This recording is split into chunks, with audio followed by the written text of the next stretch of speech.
السلام علیکم ورحمۃ اللہ وبرکاتہ۔ الحمد للہ رب العالمین والعاقبۃ للمتقین والصلاة والسلام علی اشرف الانبیاء والمرسلین نبینا محمد وعلی آلہ وصحبہ اجمعین ومن تبعهم بإحسان إلى يوم الدين أما بعد، فعن سليمان بن يسار رحمه الله قال: كان فلان يطيل الأوليين من الظهر ويخفف العصر ويقرأ في المغرب بقصار المفصل وفي العشاء بوسطه وفي الصبح بطواله. فقال أبو هريرة رضي الله تعالى عنه: ما صليت وراء أحد أشبه صلاة برسول الله صلی اللہ علیہ وسلم من هذا، اخرجہ النسائی باسناد صحیح۔ بلوغ المرام من ادلۃ الاحکام کی حدیث نمبر 226 ابھی آپ کے سامنے پڑھی گئی ہے۔ حدیث کے راوی سلیمان ابن یسار رحمہ اللہ ہے۔ سلیمان ابن یسار یہ تابعی ہیں، ان کی کنیت ابو ایوب ہے،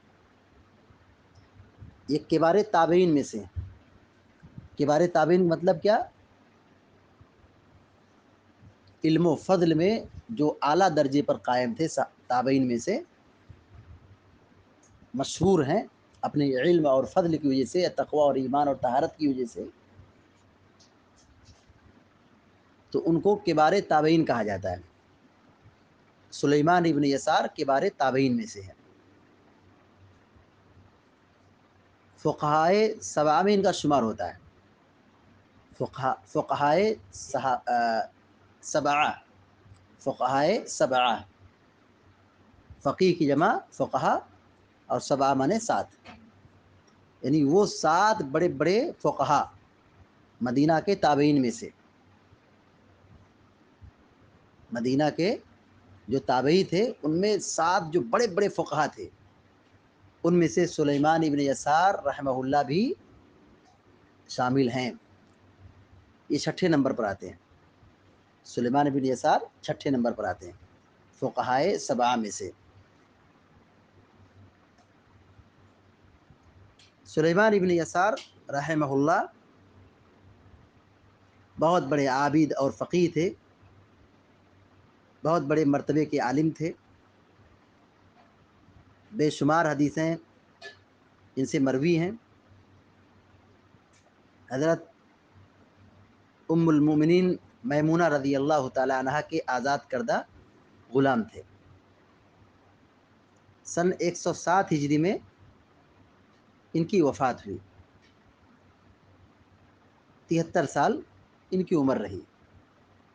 سن 107 ہجری میں ان کی وفات ہوئی اور ان کی عمر 73 سال تھی۔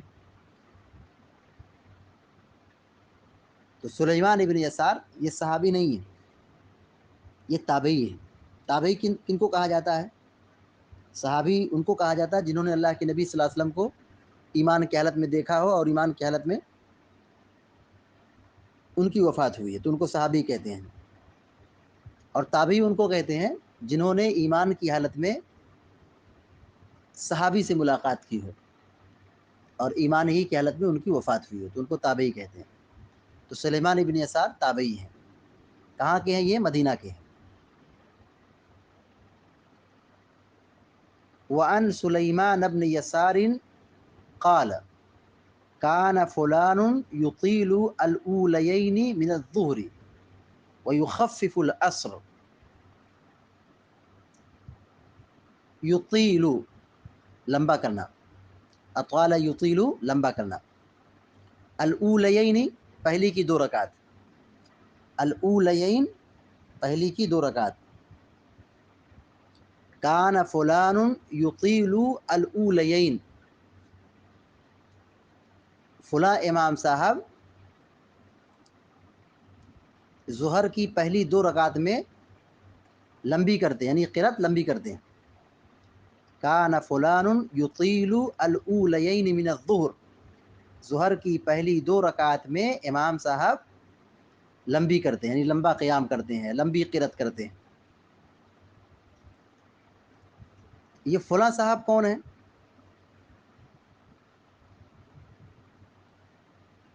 امیر مدینہ عمرو بن سلمہ ہیں، مدینہ کے امیر عمرو بن سلمہ رضی اللہ تعالیٰ عنہ ہے۔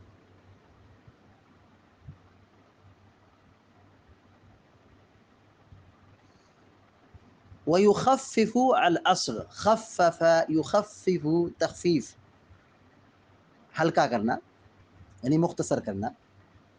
وَيُخَفِّفُ الْعَصْرَ، اور عصر کی نماز کو مختصر کرتے ہیں، یعنی ہلکی نماز پڑھاتے ہیں۔ ظہر لمبی پڑھاتے ہیں اور عصر کیا کرتے ہیں؟ تخفیف کرتے ہیں، قیام مختصر ہوتا ہے، قرآن کی آیتیں کم پڑھتے ہیں، تلاوت قرات کم کرتے ہیں، ظہر میں لمبی اور عصر میں اس سے کم، مختصر۔ وَيَقْرَأُ فِي الْمَغْرِبِ بِقِصَارِ الْمُفَصَّل،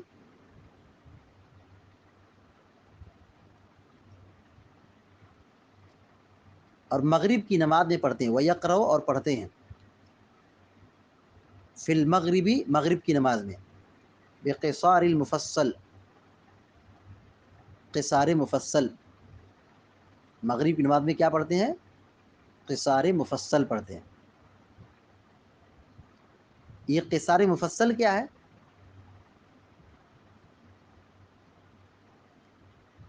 مفصل جس کے درمیان میں فاصلہ زیادہ ہو۔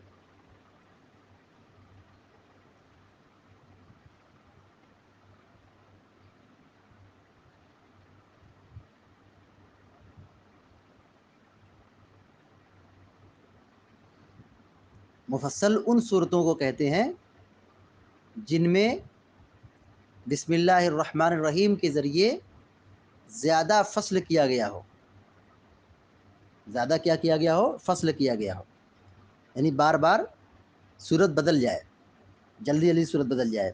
جیسے سورہ بقرہ آپ پڑھنا شروع کریں تو سوا پارے کے بعد سورہ آل عمران شروع ہوتی ہے، پھر سورہ آل عمران پڑھیں تو یہ تقریباً سوا پارہ، پھر سورہ نساء پڑھیں 1.5 پارہ، مائدہ پڑھیں وہ بھی تقریباً 1 پارہ۔ تو یہ لمبی لمبی صورتیں ہیں، یہ صورتیں کون سی ہیں؟ لمبی لمبی صورتیں ہیں۔ اور مفصلات جو ہیں اس میں کیا ہوتا ہے کہ صورت جلدی بدل جاتی ہے، چھوٹی چھوٹی صورتیں ہیں، یعنی 2 صفحہ، 1 صفحہ یا چند آیتیں، تو ان کو مفصلات کہا گیا ہے۔ کیا کہا گیا ہے؟ مفصلات۔ تو مفصل ان صورتوں کو کہتے ہیں جن میں بسم اللہ الرحمن الرحیم کے ذریعے زیادہ فصل کیا گیا ہے۔ بعض علماء نے مفصلات کی تفصیل بیان کی ہے اور اس میں بڑا اختلاف ہے۔ اس میں کیا ہے؟ بڑا اختلاف ہے۔ ایک قول کے مطابق یہ ہے کہ سورہ حجرات سے لے کر کے سورہ ناس تک، ایک قول کے مطابق طوال مفصل جو ہے سورہ حجرات سے لے کے سورہ بروج تک، سورہ حجرات سے لے کر کے سورہ بروج تک، سورہ حجرات یہ 26ویں پارے کی صورت ہے۔ اوساط مفصل سورہ بروج سے سورہ بینہ تک، یہ 30ویں پارے میں، اور قصار مفصل سورہ بینہ سے لے کر کے سورہ ناس تک۔ اور ایک قول کے مطابق مفصل کی ابتدا سورہ قاف سے ہوتی ہے۔ پہلے کیا بتایا گیا؟ مفصل کی شروعات سورہ حجرات سے ہوتی ہے، اور بعض علماء نے کیا کہا ہے کہ مفصل کی ابتدا سورہ قاف سے ہوتی ہے۔ سورہ حجرات اور سورہ قاف دونوں آپس میں قریب قریب کی صورتیں ہیں، پہلے سورہ حجرات ہے پھر سورہ قاف ہے، بس ایک صورت کا فرق ہے۔ تو مفصل کی ابتدا سورہ قاف سے ہوتی ہے اور انتہا سورہ ناس پر ہوتی ہے۔ شیخ ابن باز رحمہ اللہ نے اسی قول کو اختیار کیا ہے۔ تو ان کے قول کے مطابق طوال مفصل سورہ قاف سے لے کر کے سورہ عبس تک، اوساط مفصل سورہ عبس سے لے کے سورہ ضحیٰ تک، اور قصار مفصل سورہ ضحیٰ سے لے کر کے سورہ ناس تک۔ بہرحال اس میں علماء کا اختلاف ہے۔ تو اللہ کے نبی صلی اللہ علیہ وسلم کی نمازوں کا اگر آپ جائزہ لیں تو مغرب کی نماز میں آپ چھوٹی صورتیں پڑھتے تھے، ظہر میں آپ لمبی قرات کرتے تھے۔ کل کے درس میں بات آئی تھی کہ اللہ کے نبی صلی اللہ علیہ وسلم حامیم سجدہ کی تلاوت ظہر کی نماز میں کرتے تھے، لمبی کرتے تھے، عصر میں مختصر پڑھتے تھے، مغرب میں چھوٹی چھوٹی صورتیں پڑھتے تھے، اور فجر کی نماز میں لمبی قرات کرتے تھے۔ تو اسی کو یہاں پہ سلیمان ابن یسار رحم اللہ بیان کر رہے ہیں کہ دیکھیے فلاں آدمی جو ہے امامت کرتے ہیں، وہ ظہر کی پہلی 2 رکعتوں میں لمبی نماز پڑھتے ہیں اور عصر کو مختصر پڑھتے ہیں، یعنی قرات لمبی مختصر کرتے ہیں، عصر میں جو قرات کرتے ہیں اس میں مختصر کرتے ہیں۔ وَيَقْرَأُ فِي الْمَغْرِبِ بِقِصَارِ الْمُفَصَّل، اور مغرب کی نماز میں قصار مفصل پڑھتے ہیں، یعنی چھوٹی چھوٹی صورتیں پڑھتے ہیں۔ جو قصار مفصل میں علماء نے جو بات بتلائی ہے وہ یہ کہ سورہ بینہ سے سورہ ناس تک، سورہ بینہ سے سورہ ناس تک یہ چھوٹی چھوٹی صورتیں پڑھتے تھے۔ وفی العشاء بوسطی، اور عشاء کی نماز میں اوساط مفصل پڑھتے تھے۔ اوساط مفصل، اوساط مفصل کیا ہے؟ سورہ بروج سے لے کر سورہ بینہ تک یہ اوساط مفصل میں آتا ہے۔ تو عشاء کی نماز میں آپ چھوٹی صورت کے بالمقابل تھوڑی بڑی صورت پڑھتے تھے، جیسے سورہ سبح اسم ربک الاعلیٰ ہے، سورہ غاشیہ ہے، سورہ بلد ہے، سورہ لیل ہے، سورہ فجر ہے، سورہ طارق ہے، سورہ علق ہے۔ تو یہ سب آپ عشاء کی نماز میں پڑھتے تھے۔ وَيَقْرَأُ فِي الْعِشَاءِ بِوَسَطِهِ، اور عشاء کی نماز میں اوساط مفصل پڑھتے تھے۔ وَفِي الصُّبْحِ بِطِوَالِهِ، وَفِي الصُّبْحِ بِطِوَالِهِ، اور صبح کی نماز میں طوال مفصل پڑھتے تھے۔ طوال مفصل، طوال مفصل کیا ہے؟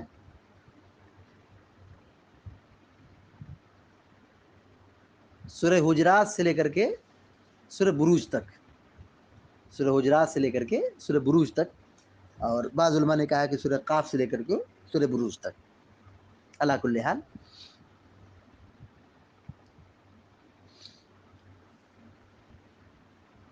فجر کے اندر قرات لمبی ہونی چاہیے۔ جمعہ کے دن اللہ کے نبی صلی اللہ علیہ وسلم حامیم سجدہ یہ فجر کی نماز میں پڑھتے تھے پہلی رکعت میں، اور دوسری رکعت میں سورہ دہر پڑھتے تھے۔ دونوں صورتوں کو اگر ملا دیا جائے تو اللہ کے نبی صلی اللہ علیہ وسلم فجر کی نماز میں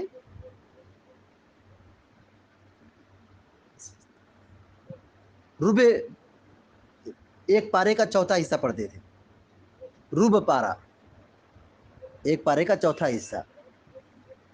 اور آیت میں، آیت کی اگر تعداد دیکھیں تو اللہ کے نبی صلی اللہ علیہ وسلم 60 سے 100 آیتوں کے درمیان پڑھتے تھے۔ تو مقصود یہ ہے کہ فجر کی نماز میں قرات لمبی ہونی چاہیے۔ ایسا کیوں فجر کی نماز میں قرات لمبی کرنے کا حکم دیا گیا ہے؟ اس کے بہت سارے مقاصد ہیں۔ ایک تو یہ کہ ان قرآن الفجر کان مشہودا، قرآن میں اللہ تعالیٰ نے فجر کی نماز کا نام لیا ہے اور یہ کہا کہ اس میں فرشتوں کی حاضری ہوتی ہے، تو قرآن اس میں زیادہ پڑھنے کا حکم دیا گیا ہے۔ دوسری وجہ یہ ہے کہ اللہ کے نبی صلی اللہ علیہ وسلم فجر کی نماز میں لمبی صورت پڑھتے تھے، چونکہ آدمی رات میں سوتا ہے اور جب بیدار ہوتا ہے تو وہ نشیط ہوتا ہے، وہ زیادہ دیر تک کھڑے رہنے کی طاقت رکھتا ہے۔ بقیہ دن میں کیا معاملہ ہے؟ ظہر میں ڈیوٹی، عصر میں کام، مغرب میں کام کر کے تھک کے آئے، عشاء میں کام کر کے تھک کے آئے، تو مصروفیت ہے۔ اور فجر کے وقت کا جو معاملہ ہے یہ کیا ہے؟ فرصت کے لمحات ہیں، خالی اوقات ہیں۔ تو اللہ کے نبی صلی اللہ علیہ وسلم اس میں لمبی صورت پڑھتے تھے۔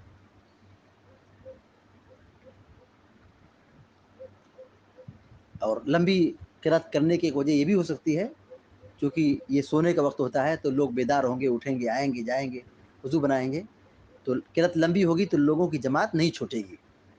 لوگوں کی جب قرات لمبی ہوگی فجر کی نماز میں تو جماعت نہیں چھوٹے گی۔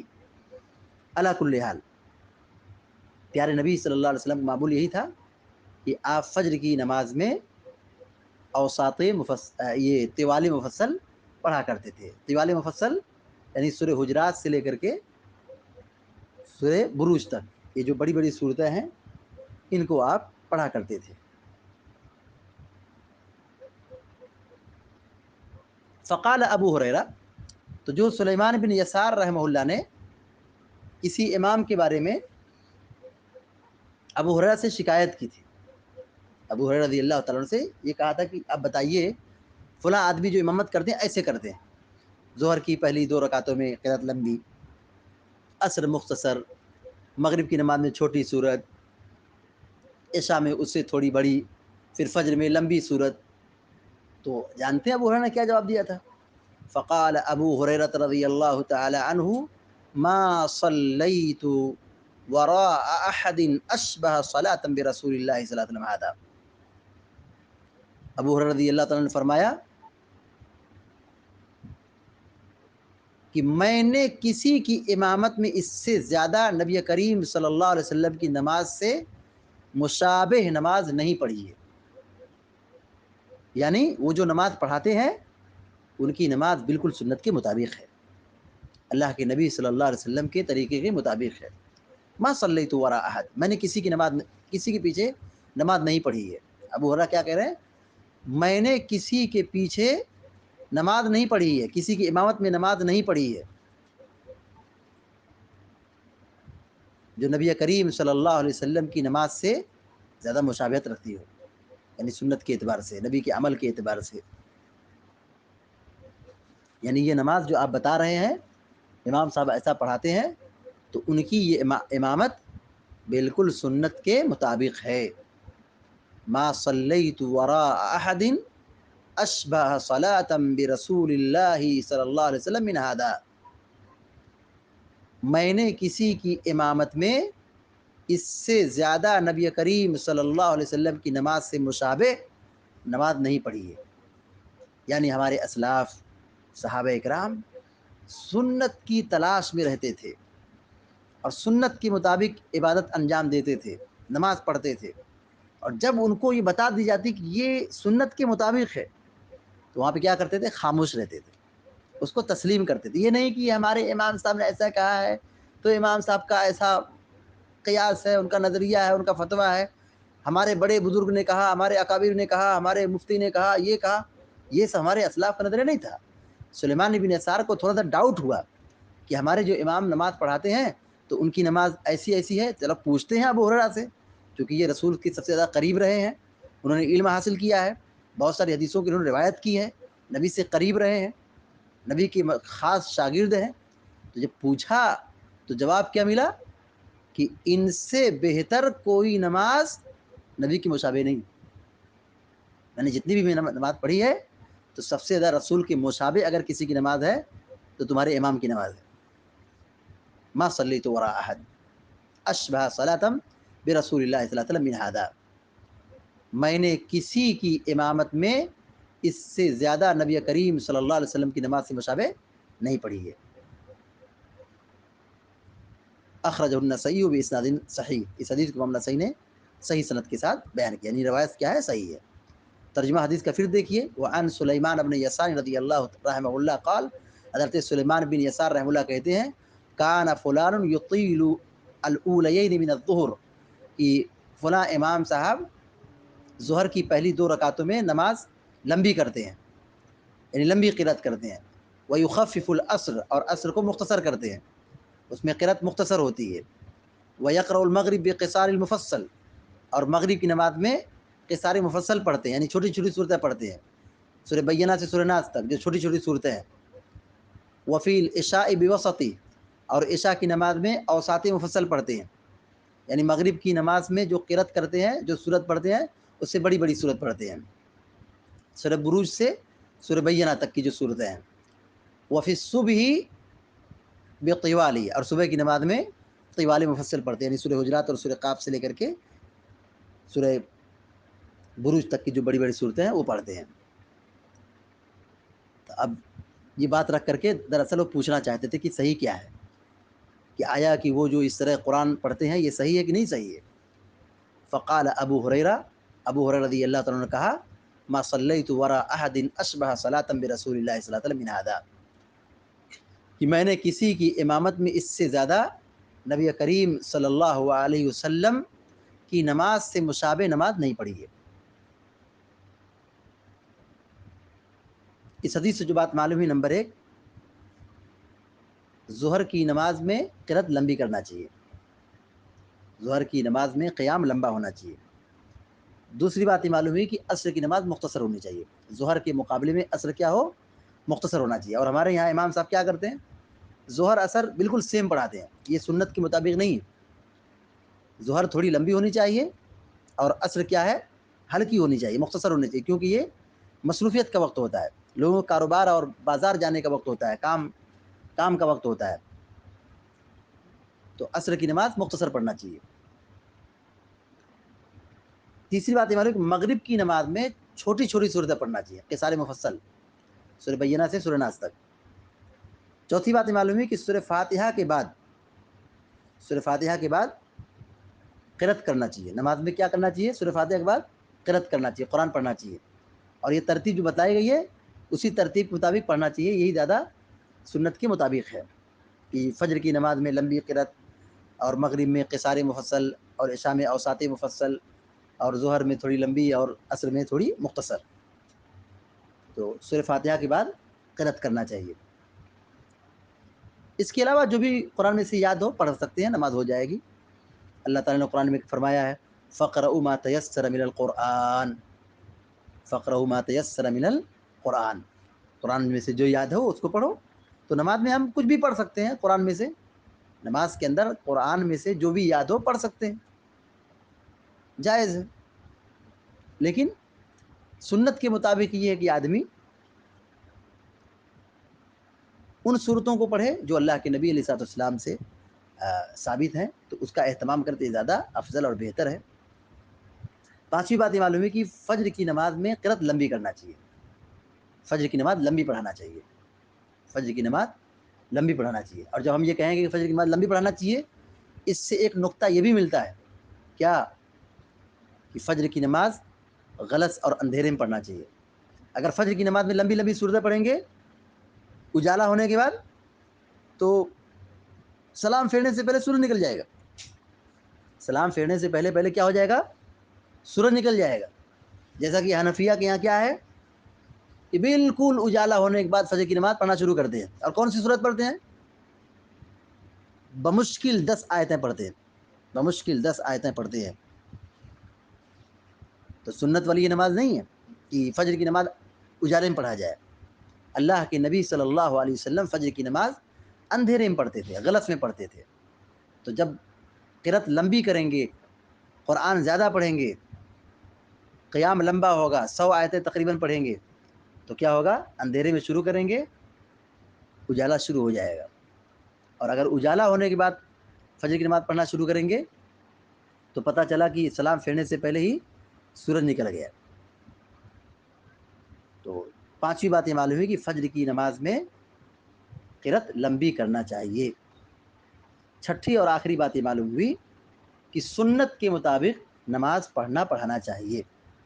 اور سنت جب آ جائے، نبی صلی اللہ علیہ وسلم کی حدیث آ جائے، تو اس کو من و ان تسلیم کرنا چاہیے، اس کو ماننا چاہیے، اس میں مخالفت اور نافرمانی نہیں کرنا چاہیے. اللہ تعالیٰ سے دعا ہے کہ اللہ تعالیٰ آپ سب کو نیک عمل کرنے کی توفیق عطا فرمائے، آمین یا رب العالمین.